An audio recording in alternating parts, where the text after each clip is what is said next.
Bom dia, boa tarde, boa noite, pessoal do sétimo período,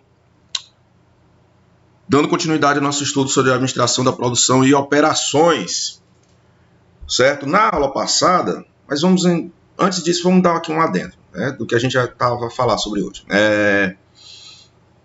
Na aula passada, a gente falou sobre sistemas de produção, sobre o sistema de operações, né, da produção. Hoje, nós vamos ver tipos de sistema de produção. Então, o sistema de produção, eles são um conjunto de elementos inseridos na produção de um bem ou serviço relacionados entre si. O que é que está relacionado entre si? Esses elementos, né? Deixa eu botar aqui a canetinha mágica, que nos ajuda muito.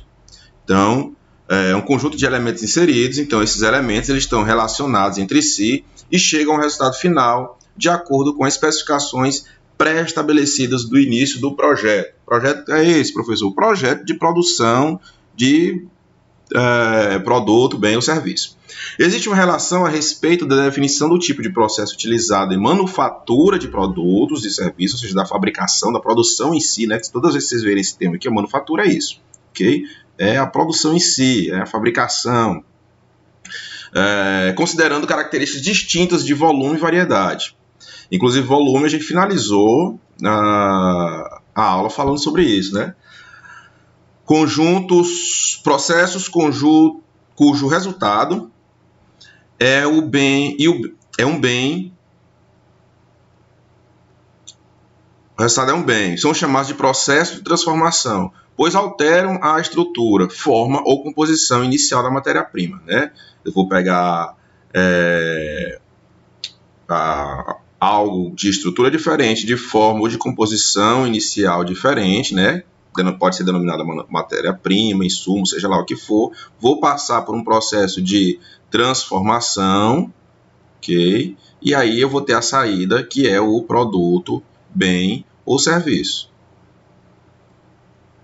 A gente já viu isso.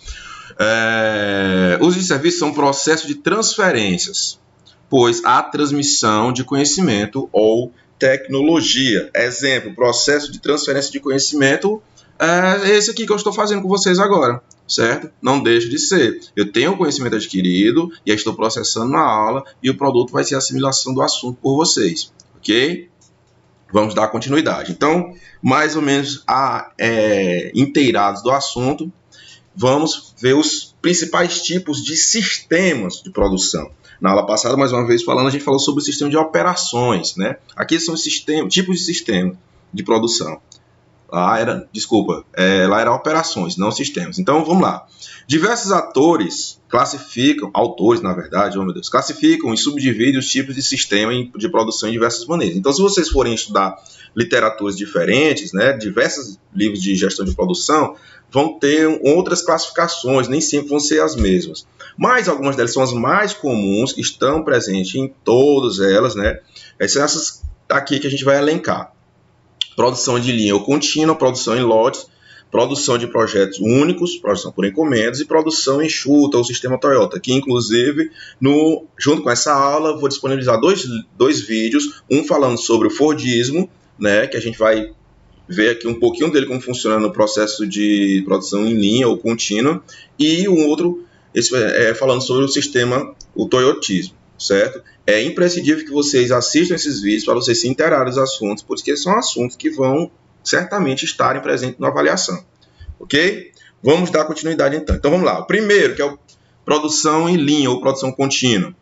É sequência linear de produção com produtos padronizados. A padronização, gente, é uma característica chave do processo de produção em linha. Então, os produtos eles são padronizados, até porque se não forem padronizados, dificulta, né, essa produção de forma contínua, que influem de um posto de trabalho para outro, numa sequência lógica prevista, né? Lógica por quê? Porque a sequência, vamos supor aqui, vamos botar aqui outra canetinha.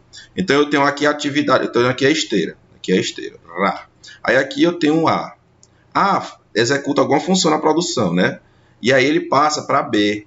B só vai poder fazer essa função dele aqui se A tiver terminado a dele.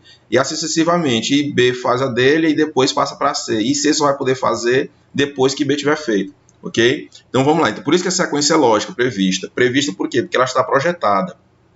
Algumas características: alto volume de produção, produção em massa, facilita o planejamento detalhado, exige máquinas e ferramentas detalhadas e também específicas para aquela determinada função. Vamos supor, aqui o A ele precisa de uma chave que dá certinho com a função que ele desempenha. Aqui B precisa de uma máquina, outra máquina X. E aqui se não são máquinas e ferramentas detalhadas e especializadas para as funções. E permite dividir a operação de montagem. Aqui nós temos um exemplo de um processo de linha de montagem que eu não consigo identificar. Parece ser alguma indústria têxtil ou fabricação de alguma peça eletrônica, certo? E aí vocês veem, ó, produção em linha por quê? Que é isso aqui, ó, linha de montagem, ok? Então, ela é contínua. Então, aqui vem o produto cru, vamos dizer assim, a matéria-prima, e aí passa por essa, que vai passar por essa, pronto. Essas funções de cada uma dessas pessoas que estão aqui, ó, elas são intercaladas e estão dispostas numa sequência lógica. Então, o que essa faz, passa para essa e assim sucessivamente. Não necessariamente assim no esteiro, mas pode ser em esteiras diferentes. Certo, gente? É bem fácil. Aquele filme Fome de Poder, que eu acredito que todos vocês já tenham escutado, mostra muito bem como é que funciona o processo de produção em linha ou produção contínua. O filme Fome de Poder, não, desculpa, mas esse também, né? Tempos Modernos, do Charlie Chaplin. O filme Fome de Poder, o que foi que os irmãos McDonald's fizeram? Eles pegaram o sistema de produção em linha, inventado por Ford, e eles adequaram ao sistema de produção de hambúrgueres, certo? Inclusive, o cara lá no filme, ele cita mesmo Ford. Ele falou assim, parece que aquilo ali foi tirado da cabeça de Ford. Ele pegou o mesmo processo, vamos lá, de produção em linha, contínua, tirou de um tipo de fabricação e implementou em outro, ok? Mas a premissa, né, a mecânica é a mesma, certo? Produção em linha é muito fácil da gente conseguir identificar. E as características delas também. Já a produção intermitente por quê? Porque ela é feita por períodos ou por etapas, ela é em lotes, certo? E nós temos lotes. Então, ao término da fabricação de um lote de um produto, outros produtos tomam seu lugar nas fábricas. Possui planejamento programado e produção por período determinado. O que é produzido desse jeito aqui que a gente pode ver, gente? Vacina, certo? Vacinas elas são diferenciadas por lotes, ok? Acredito que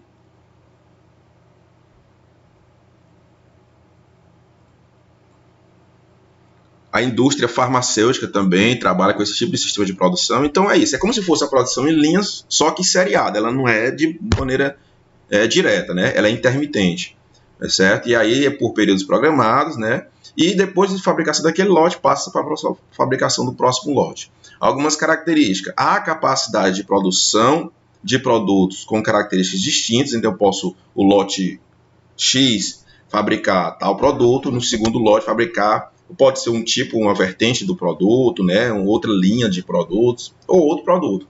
E as máquinas são agrupadas de maneira do mesmo tipo, em baterias do mesmo tipo, não gera grandes picos de produção. Por que não gera grande pico de produção? Porque quem gera grande pico de produção é a produção em linha. Aqui, como é um período determinado, chegou naquele período lá, pronto, fecha a produção, e aí continua-se o novo lote. E existe área de estocagem. Por que existe área de estocagem? Né? Porque tem que armazenar os lotes dos produtos acabados. Aqui nós temos outro exemplo aqui. Acredito que isso aqui seja um exemplo de fabricação de produtos farmacêuticos. Muito fácil também da gente conseguir identificar, né? Dando sequência, produção para grandes projetos, né? Cada projeto é um produto único ou produto único, não havendo um fluxo de produto dentro da organização. Na verdade, a gente pode chamar disso aqui de grandes projetos. Geralmente, os grandes projetos eles são empurrados, ou eles são puxados, né? Eles sofrem uma demanda, parecido com projetos sobre encomenda, né? Mas não necessariamente, mas tem uma particularidade aí, meio que se parece. Então, produção de grandes projetos. Cada projeto é um produto único então não se vai se fabricar novamente outro projeto e tal, mas ele é um produto único, porque por vários motivos, ou de maneira exclusiva, ou então a produção não tem como, não há capacidade tecnológica ou algo parecido para se fazer um produto, vários produtos ao mesmo tempo, não havendo um fluxo de produto dentro da organização, né? Não há um fluxo, não há uma produção de maneira contínua em vários produtos, e sim um produto X, e aí termina, e aí depois parte para outro. Então, característica, o produto é único, geralmente de grande complexidade, cada produto existe uma variedade de máquinas universais, cada produto existe operários especializados, e cada produto possui data definida de entrega. Esse aqui é outro exemplo também que difere, se aproxima da questão da produção em lote, mas difere da produção em linha, certo? Um exemplo aqui nós temos a produção de aviões, né? Então, um produto complexo, grande, que requer uma equipe, uma série de maquinários. Vocês podem ver aqui uma série de maquinários atrelados à produção de uma única aeronave, por mais que aqui tenha mais aeronaves. Mas não é algo tão grandioso assim, numericamente grande quanto a produção quanto a produtos diferentes. Outro exemplo, construção civil, vai construir um prédio enorme. Então, aquilo ali é um exemplo de produtos de grandes projetos, produção de grandes projetos. E vocês podem ver que todas as características aqui, eles se adequam a esses exemplos, né? Produção, a Tesla, que produz foguete, né? Então, é um exemplo. E produção enxuta, ou sistema Toyota de produção.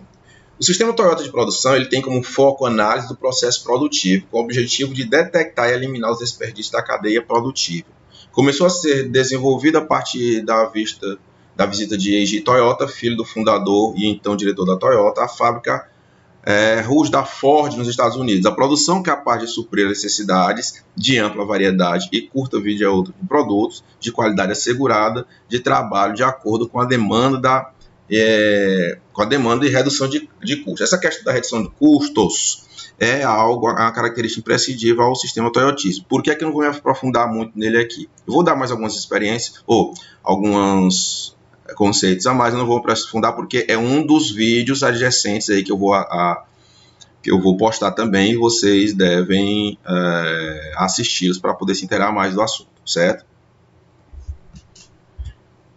A produção enxuta, o sistema toyotístico, é um sistema Toyota de produção, o STP, foi desenvolvida instintivamente por Taishi Ohno, sei lá, e então o engenheiro de produção da Toyota, então o cara é engenheiro de produção, pela necessidade de atender à demanda.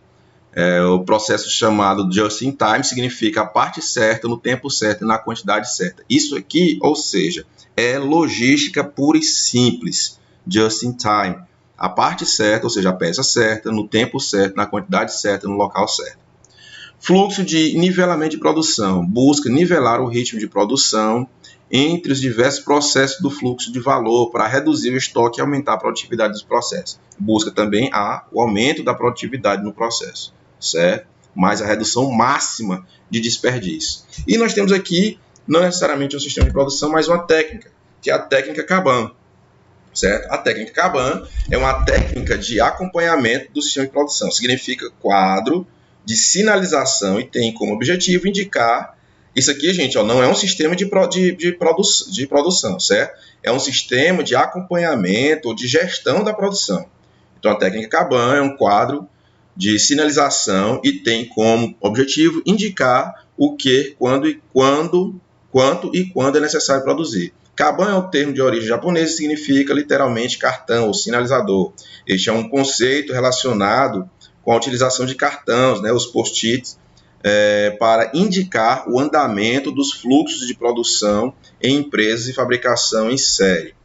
Nesses cartões são colocadas indicações sobre uma determinada tarefa, por exemplo, para executar, em andamento, finalizado. Isso aqui, gente, a gente usou o Google tem uma ferramenta parecida com isso aqui. Eu vou até ver se eu consigo o link e vou disponibilizar para vocês, que é ótimo, dá para, por exemplo, se tiver trabalho em grupo e aí as ideias, às vezes fica ruim, você só falar aqui por pelo Google Meet, e é uma plataforma que várias pessoas podem acessar de lugares diferentes, né, com a confecção e disponibilização aqui desses post-its, com algumas ideias, apontamentos e tal. É bem interessante, a gente fez uma atividade com isso, eu recomendo, quando vocês tiverem algum tipo de atividade em grupo ou coisa parecida. Né? E aí o que é que ele busca? Eliminação de desperdício e melhoria contínua. Então você vai fazer aqui, ó, para fazer. Então aqui, cada quadradinho isso aqui seria como se fosse aqueles papeizinhos coloridos, né? Então você tem todas as atividades aqui para fazer. E aí na hora que você começa a atividade aqui, ela está em andamento, você pega e leva para cá. Então aqui eu tenho as atividades em andamento. E aqui eu tenho as finalizadas. Aqui você consegue ter um panorama, né, das quantidades de atividades que ainda tem para fazer, estão em andamento e finalizadas, certo? E dá para você ter um acompanhamento também de quantos por cento do processo ainda falta para executar, quantos já está finalizado e etc. Certo? Bom, o que a gente tinha que falar hoje era só isso, só que tem mais os 2 vídeos aí, viu? Que a gente vai falar sobre o Fordismo e o Toyotismo, ok? Espero que todos vocês estejam se cuidando. Qualquer coisa, é só entrar em contato comigo. O material também vai estar aí disponibilizado para vocês. Valeu, até a próxima. Tchau!